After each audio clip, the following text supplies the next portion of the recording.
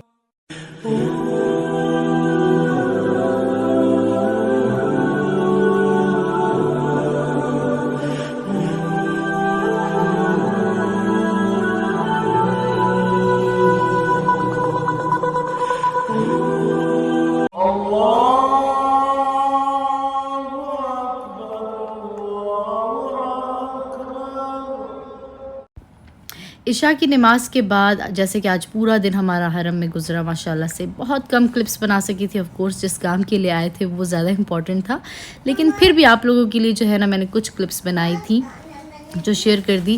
खैर अभी हम जा रहे हैं अपने होटल की तरफ। क्लॉक टावर में इस तरह इंटर हो जाएं तो अंदर से कुछ इस तरह से व्यू है। यहाँ पे फूड कोर्ट है, बहुत सारी शॉप्स हैं शॉपिंग के लिए और डिफरेंट चीज़ें ख़रीदने के लिए। तो अभी हम जा रहे हैं अपने होटल की तरफ। जैसे कि मैंने आपको स्टार्ट में बताया हमारे होटल का नाम था स्विस होटल, तो अभी हम वहाँ जा रहे हैं।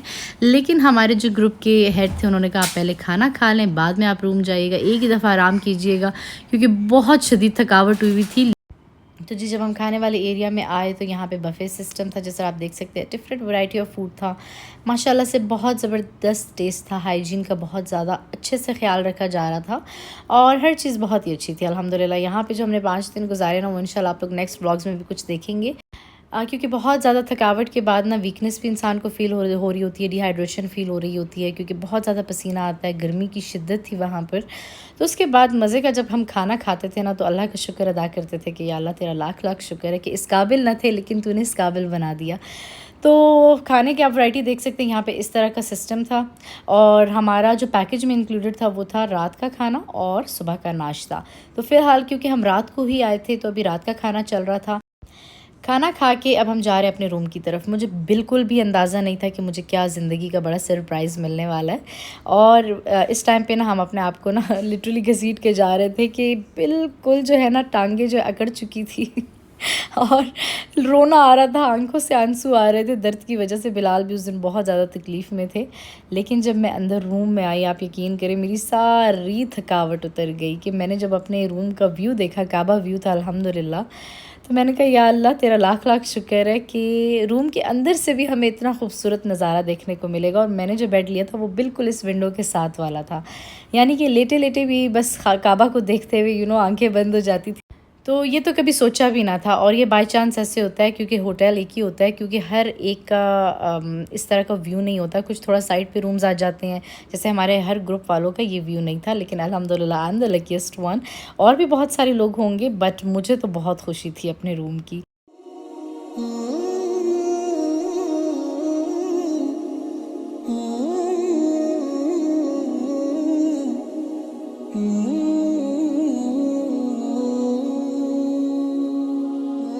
तो खैर अब लेती हूँ इजाज़त। इंशाल्लाह नेक्स्ट मॉर्निंग क्या हुआ वो आपसे शेयर करेंगे अगले व्लॉग में, और फिर मिलेंगे एक और अच्छे से व्लॉग के साथ। दुआ में याद रखिएगा जी, अपना ख्याल रखिएगा। अल्लाह हाफ़िज़।